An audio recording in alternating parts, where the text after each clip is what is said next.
إن الحمد لله نحمده ونستعينه ونستغفره ونعوذ بالله من شرور أنفسنا ومن سيئات أعمالنا من يهده الله فلا مضل له ومن يضلل فلا هادي له وأشهد أن لا إله إلا الله وأشهد أن محمدا عبده ورسوله أعوذ بالله من الشيطان الرجيم بسم الله الرحمن الرحيم يا أيها الذين آمنوا اتقوا الله حق تقاته ولا تموتن إلا وأنتم مسلمون يا أيها الناس اتقوا ربكم الذي خلقكم من نفس واحدة وخلق منها زوجها وبث منهما رجالا كثيرا ونساء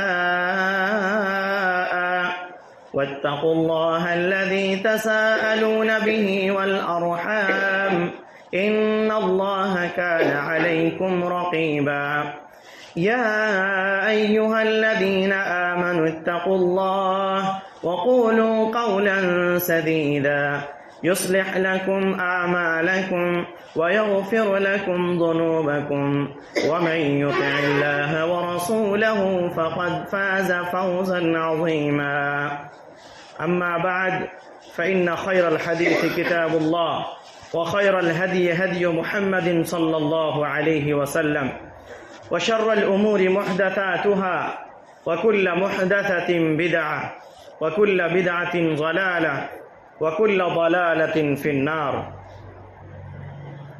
أعوذ بالله من الشيطان الرجيم بسم الله الرحمن الرحيم إنا أعطيناك الكوثر فصل لربك وانحر إن شانئك هو الأبتر سبحانك لا علم لنا إلا ما علمتنا إنك أنت العليم الحكيم رب اشرح لي صدري ويسر لي أمري واحلل عقدة من لساني يفقه قولي رب زدني علما اللهم رب زدني علما اللهم صل على محمد وعلى آل محمد كما صليت على إبراهيم وعلى آل إبراهيم إنك حميد مجيد اللهم بارك على محمد وعلى آل محمد كما باركت على إبراهيم وعلى آل إبراهيم إنك حميد مجيد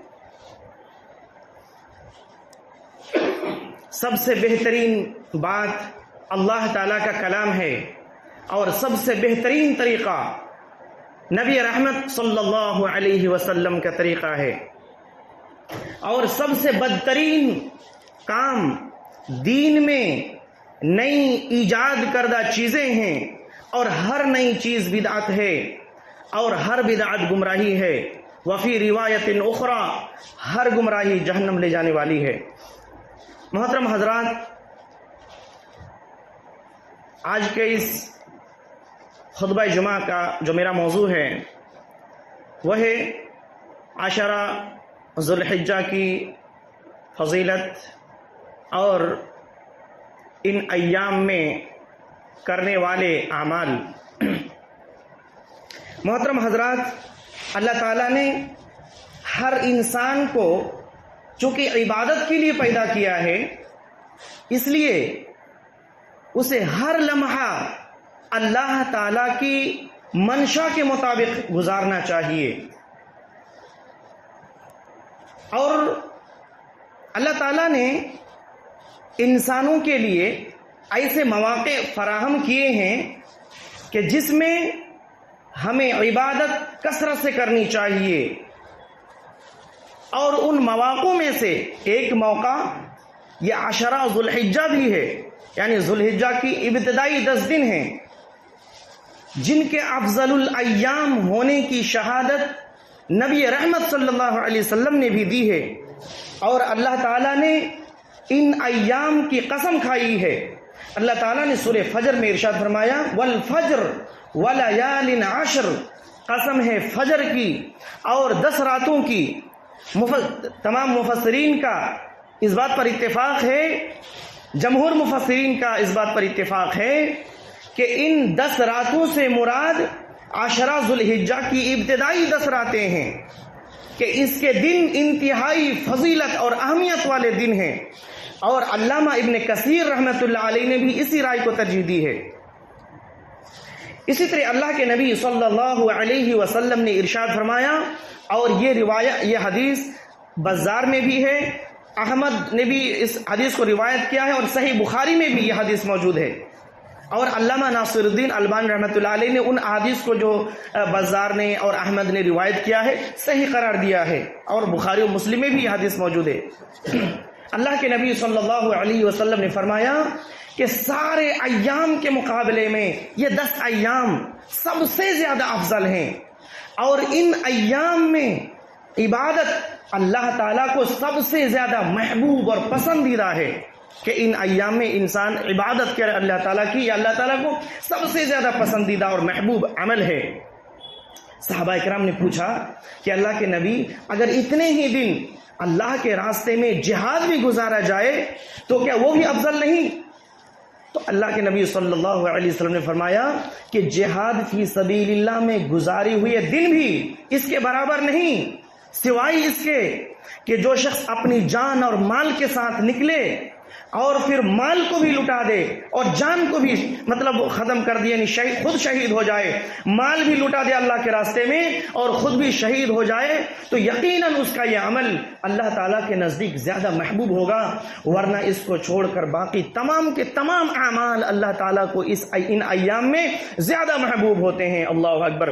اسی طریقے سے ایک اور روایت ہے جس میں اللہ کے نبی صلی اللہ علیہ وسلم نے فرمایا، ما من عمل ازکا عند اللہ ولا اعظم اجرا من خیر یعمله من عشر الاضحى، خیر کا وہ عمل، نیکی کا وہ عمل جو قربانی کے اس عشرے میں کیا جائے، یعنی ذوالحجہ کے پہلے 10 دن میں کیا جائے، اللہ تعالیٰ کے نزدیک اس سے زیادہ پاکیزہ اور اس سے زیادہ اجر والا عمل کوئی نہیں ہے۔ سبحان اللہ۔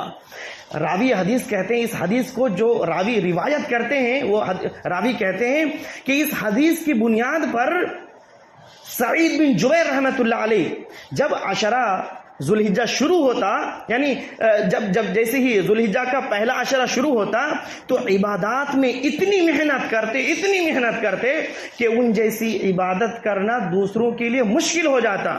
سبحان اللہ۔ اب ذرا سوچیں کہ ہمارے سلف ہیں، ہمارے اسلاف ہیں کہ ان ایام میں کس طریقے سے اللہ کی عبادت کرتے تھے، اور آج ہم بھی اپنے آپ کو سلفی کہتے ہیں۔ ذرا موازنہ کریں کہ ہم آج کہاں کھڑے ہیں اور ہمارے اسلاف کس طریقے سے ان ایام میں عبادت کرتے تھے۔ ہم میں سے کتنے ایسے لوگوں کو تو پتہ بھی نہیں کہ یہ عشرہ ذوالحجہ کا یہ مہینہ شروع ہو چکا ہے، کتنے ایسے لوگوں کو پتہ بھی نہیں ہے۔ تو میرے بھائی، ہم اپنے آپ کو جو سلفی کہتے ہیں صرف زبانی دعویٰ ہے، اگر واقعتاً ہم سلفی ہیں، ہم سلف کے راستے میں ہیں، تو ہمیں ویسا ہی عمل کرنا چاہیے جیسا ہمارے اسلاف کرتے تھے۔ محترم حضرات، تو ہم اللہ تعالیٰ سے دعا کرتے ہیں الہ العالمین ہمیں ان ایام میں کثرت سے عبادت کرنے کی تو ہمیں توفیق دے، آمین۔ یہ وہ ایام ہیں کہ انہی ایام میں یوم عرفہ بھی ہے۔ جی ہاں، یوم عرفہ جو حج کا اصل دن ہے، اور اسی میں حج کا سب سے بڑا رکن وقوف عرفہ ادا کیا جاتا ہے۔ یہ وہ عظیم دن ہے کہ اس میں اللہ تعالیٰ اہل عرفات کے لیے عام مغفرت کا اعلان کرتا ہے۔ اللہ اکبر۔ عام مغفرت کا، جتنے لوگ عرفات کے میدان میں جمع ہوتے ہیں اللہ تعالیٰ عام مغفرت کا اعلان کرتا ہے، اور پھر اس دن بہت سارے بندوں کو اللہ تعالیٰ جہنم سے آزادی کا انعام عطا کرتا ہے۔ اسی طریقے سے انہی دنوں میں یوم النحر بھی ہے۔ جی ہاں، یوم النحر بعض علماء کے نزدیک یوم النحر یعنی قربانی کا دن سب سے افضل دن ہے، پورے سال کے دنوں میں سب سے افضل دن یوم النحر ہے، کیونکہ اللہ کے نبی صلی اللہ علیہ وسلم نے ارشاد فرمایا، اعظم الایام عند اللہ یوم النحر و یوم القر۔ اللہ تعالیٰ کے نزدیک سب سے زیادہ فضیلت اور باوقار اور عظمت والا دن یوم النحر یعنی قربانی کا دن ہے، 10 ذوالحجہ کا دن ہے، اور پھر اس کے بعد 11 ذوالحجہ جب حاجی لوگ مینا کو جاتے ہیں، مینا کو ٹھہرتے ہیں۔ میرے بھائیوں، تو کتنا اہمیت اور فضیلت والی یہ ایام گزر رہے ہیں، ہمیں کچھ احساس بھی ہے جانتے ہیں ابو عثمان النہدی رحمۃ اللہ علیہ، کون جانتا ہے ابو عثمان النہدی رحمۃ اللہ علیہ کو؟ یہ تابعی ہیں اور کبار تابعی ہیں، نبی رحمت صلی اللہ علیہ وسلم کی زندگی میں موجود تھے، لیکن نبی رحمت صلی اللہ علیہ وسلم سے ملاقات نہ ہو سکی، صحابی تو نہیں ہوئے، لیکن حضرت عمر رضی اللہ عنہ کے دور میں وہ مدینہ آئے اور پھر ان سے علم حاصل کیا۔ عمر رضی اللہ عنہ کی جو کبار شاگرد ہیں ان میں سے ابو عثمان النہدی رحمۃ اللہ علیہ ہیں، وہ کہتے ہیں کہ اسلاف 3 عشروں کی بڑی قدر کیا کرتے تھے۔ ابو عثمان النہدی کہتے ہیں، جو تابعی ہیں کبار تابعی، وہ کیا کہتے ہیں کہ ہمارے اسلاف 3 عشروں کی بڑی قدر کیا کرتے تھے۔ جب ابو عثمان یہ کہہ دیں کہ ہمارے اسلاف، اس سے کیا مراد ہے؟ صحابہ کرام مراد ہے، اس وقت تو صحابہ کرام تھے اور پھر تابعین تھے، تو صحابہ کرام اور تابعین جو 3 عشروں کی بڑی قدر کیا کرتے تھے، وہ 3 عشرہ کیا ہیں؟ یہ رمضان المبارک کے آخری عشرہ، جس میں لیلۃ القدر والی رات آتی ہے، جو 1000 راتوں سے مطلب بہتر ہے، 1000 راتوں کی عبادت سے بہتر ہے، وہ مطلب رمضان المبارک کے آخری عشرہ کی قدر کیا کرتے تھے۔ اور دوسرا عشرہ ذوالحجہ کا پہلا اور محرم کا پہلا عشرہ، یہ 2 عشروں کی بڑی قدر کیا کرتے تھے ہمارے اسلاف۔ ہم بھی اپنے آپ کو سلفی کہتے ہیں، ذرا موازنہ کریں، ہم کہاں کھڑا ہے میرے بھائی، ہم کہاں کھڑا ہیں؟ صرف زبانی دعویٰ کرنے سے نہیں ہوگا، سلف کے طریقے پر ہمیں چلنا ہوگا، جس طریقے سے ہمارے اسلاف اللہ کی عبادت میں محنتیں کرتے تھے، اور خاص طور پر ان ایام میں جن کی فضیلت اللہ اور اس کے رسول نے بیان فرمائی ہے، ان ایام میں وہ کثرت سے عبادت کرتے تھے، ذکر و اذکار کرتے تھے، قرآن مجید کی تلاوت کرتے تھے، تو ہمیں بھی ویسے ہی عبادت میں محنت کرنی پڑے گی، صرف زبانی دعویٰ کرنے سے میرے بھائی نہیں ہوگا۔ تو اس کے بعد ہم یہ بیان کرنا چاہتے ہیں کہ ان ایام میں ہمیں کن اعمال کو کثرت سے کرنا چاہیے اور کن چیزوں سے ہمیں بچنا چاہیے۔ تو سب سے پہلی چیز جو ہمیں کرنا چاہیے، توحید کا اہتمام اور شرک سے دوری۔ میرے بھائی، یہ توحید جو ہے نا، توحید یہ اللہ تعالی کا سب سے پہلا اور سب سے بڑا حق ہے، یاد رکھیں۔ اور توحید کے بغیر کوئی شخص جنت میں نہیں جا سکتا۔ جو شخص موحد نہیں، اللہ کے نبی صلی اللہ علیہ وسلم اس کی شفاعت بھی نہیں کریں گے، نبی رحمت صلی اللہ علیہ وسلم کن لوگوں کی شفاعت کریں گے؟ جس نے اپنے دل کی گہرائیوں سے اخلاص کے ساتھ لا الہ الا اللہ کہا ہو، اس کی شفاعت اللہ کے نبی صلی اللہ علیہ وسلم کریں گے۔ اور توحید کے بغیر کوئی شخص جنت میں نہیں جا سکتا۔ تو ہمیں توحید کا اہتمام کرنا چاہیے، توحید کو سیکھنا چاہیے اور شرک سے دوری اختیار کرنا چاہیے، کیونکہ یاد رکھیں میرے بھائی، شرک کی موجودگی میں اگر آپ ایک طرف ہر وقت اللہ کی عبادت کرتے رہتے ہیں، اپنی پوری جان اور مال سب کچھ کھپا دیتے ہیں اللہ کی عبادت میں، اور دوسری طرف آپ کی زندگی میں شرک بھی ہے، یاد رکھیں شرک کی موجودگی میں کتنوں بھی نیک اعمال کر لیں، وہ تمام کی تمام نیک اعمال برباد ہو جاتے ہیں۔ یاد رکھیں اللہ تعالیٰ نے نبی رحمت صلی اللہ علیہ وسلم کو خطاب کرتے فرمایا، لَإِنْ أَشْرَكْتَ لَيَحْبَطَنَّ عَمَلُكَ وَلَتَكُونَنَّ مِنَ الْخَاسِرِينَ۔ اے نبی، اگر آپ نے بھی شرک کیا تو آپ کے بھی تمام اعمال برباد ہو جائیں گے اور آپ نقصان اٹھانے والوں میں سے ہوں گے۔ میرے بھائی، ذرا ہم غور کریں، اس آیت میں غور کریں۔ کیا ہم سوچ سکتے ہیں کہ انبیاء علیہ السلام شرک کر سکتے ہیں؟ ہرگز نہیں، انبیاء سے شرک ممکن ہی نہیں، انبیاء سے شرک ممکن ہی نہیں، کیونکہ انبیاء کرام تو آتے ہی ہیں شرک کی جڑ کو کاٹنے کے لیے، شرک کو نیست و نابود کرنے کے لیے آتے ہیں، توحید کا ڈنکا بجانے کے لیے آتے ہیں، تو شرک کیسے کر سکتے ہیں؟ تو مقصد کیا ہے؟ مقصد شرک کی مذمت بیان کرنا کہ شرک کتنا خطرناک، کتنا بدترین عمل ہے کہ جس سے نبی کی نبوت بھی چلی جاتی ہے، نبی کی نبوت بھی چلی جاتی ہے۔ تو اے لوگو، شرک سے خبردار ہو جاؤ۔ شرک اگر کرتے ہو، تمہاری زندگی میں اگر شرک ہے تو دنیا میں بھی نقصان اور خسارہ، اور آخرت میں ہمیشہ ہمیشہ کے لیے جہنم میں ڈال دیے جاؤ گے۔ تو شرک سے خبردار ہو جاؤ۔ دوسری چیز جس کا ہمیں اہتمام کرنا چاہیے اور جس سے بچنا چاہیے، سنت کا اہتمام اور بدعات سے دوری۔ میرے بھائی، نبی کریم صلی اللہ علیہ وسلم کی جو سنت مطہرہ ہے، اس کا ہمیں اہتمام کرنا انتہائی ضروری ہے۔ یاد رکھیں، یہ قاعدہ ہمیشہ کے لیے یاد رکھیں کہ آپ جو بھی عبادت کرتے ہیں، جتنی بھی طرح کی عبادت کرتے ہیں، تمام کی تمام عبادات کے قبولیت کے لیے 2 شرط ہیں، یاد رکھیں. اور یہ دونوں شرط لازم اور ملزوم ہیں. ان میں سے ایک شرط بھی اگر نہیں پائی گئی تو عبادت مردود ہے.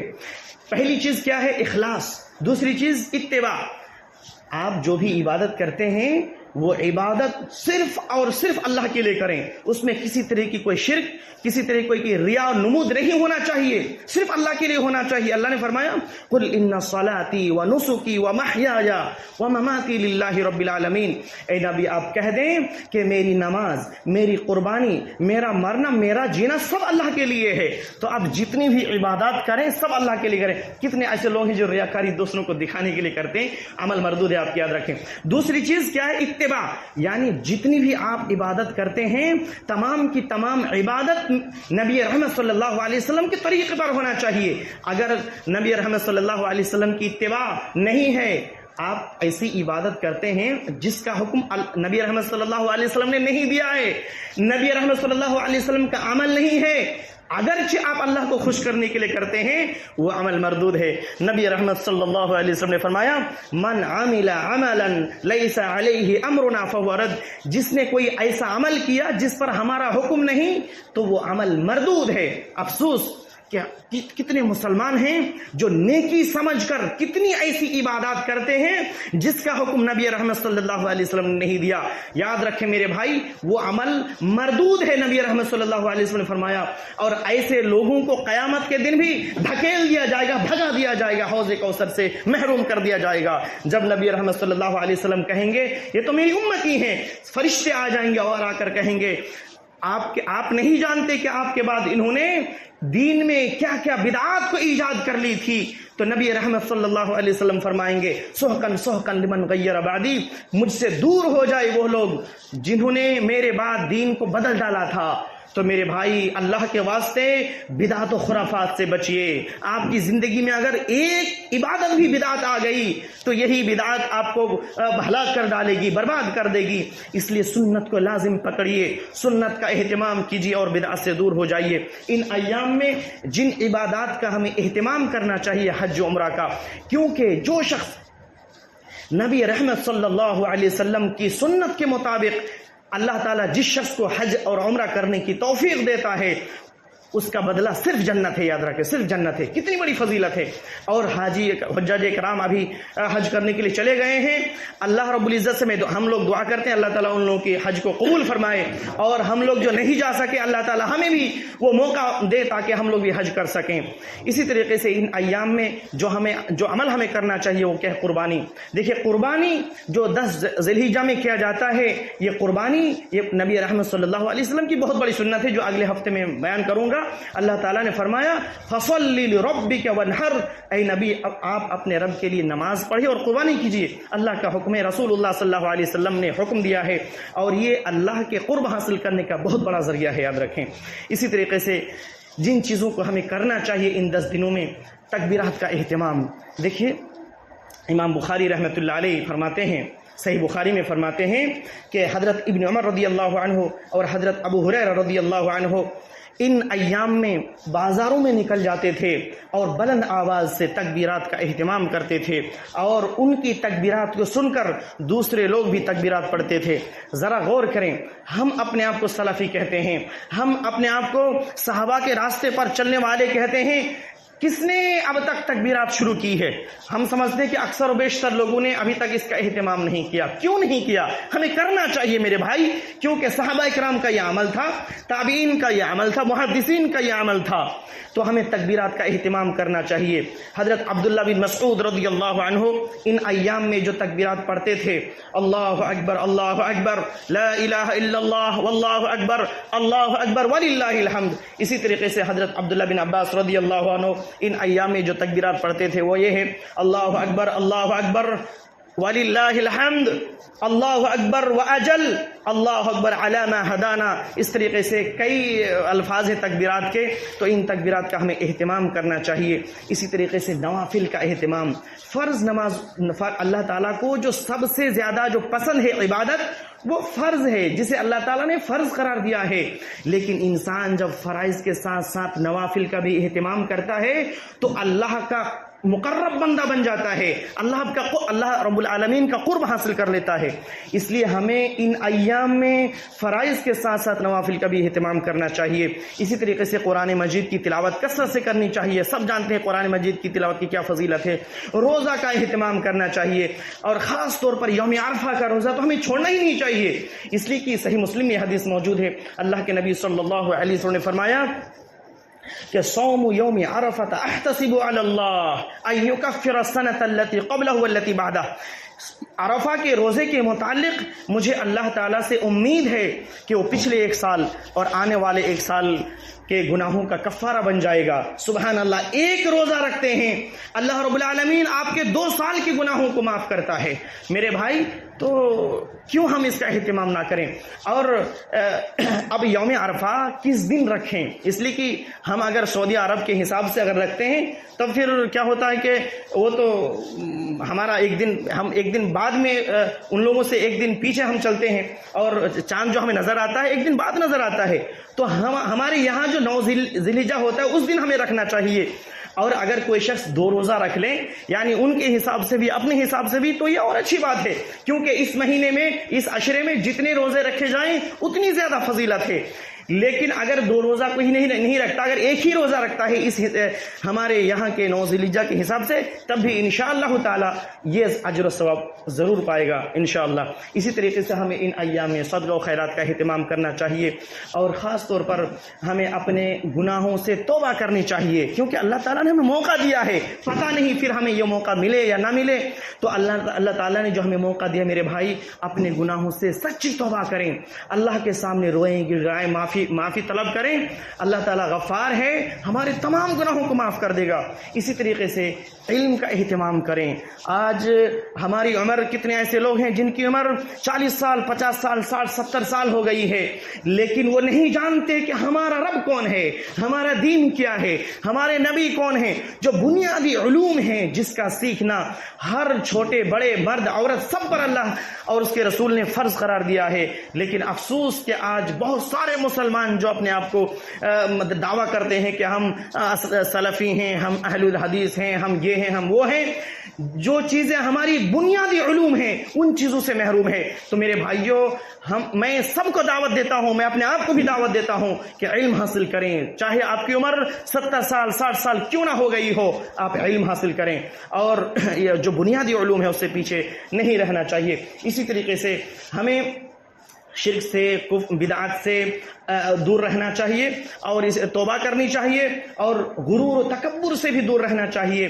کتنے ایسے لوگ ہیں جو خرچ کرتے ہیں، فقیر و مسکینوں کی مدد کرتے ہیں، پھر احسان جتلاتے ہیں۔ احسان جتلانا بھی یہ نیکیوں کو برباد کر دیتا ہے میرے بھائی۔ اور ہم جو بھی عمل کریں صرف اللہ کو خوش کرنے کے لیے کریں، ریاکاری لوگوں کو دکھانے کے لیے نہ کریں، کیونکہ ریاکاری یہ شرک اصغر ہے، اور آہستہ آہستہ انسان پھر شرک اکبر تک کر لیتا ہے۔ تو اس لیے ریاکاری سے بچیں، کیونکہ ریاکاری کی وجہ سے بھی انسان اپنی نیکیوں کو برباد کر دیتا ہے۔ تو جو بھی عمل کریں اللہ کو خوش کرنے کے لیے کریں۔ اللہ تعالیٰ سے میں دعا کرتا ہوں الہ العالمین ہمیں کثرت سے نیک اعمال کرنے کی توفیق دے۔ یا اللہ ہمیں شرک سے، بدعت سے، نفاق سے، بداعمالیوں سے، ریاکاری سے دور رہنے کی توفیق دے۔ یا اللہ ہم سب کو قرآن و سنت کو صحیح سے سمجھنے اور اس کے احکامات پر عمل کرنے کی توفیق دے، آمین۔ وآخر دعوانا ان الحمد للہ رب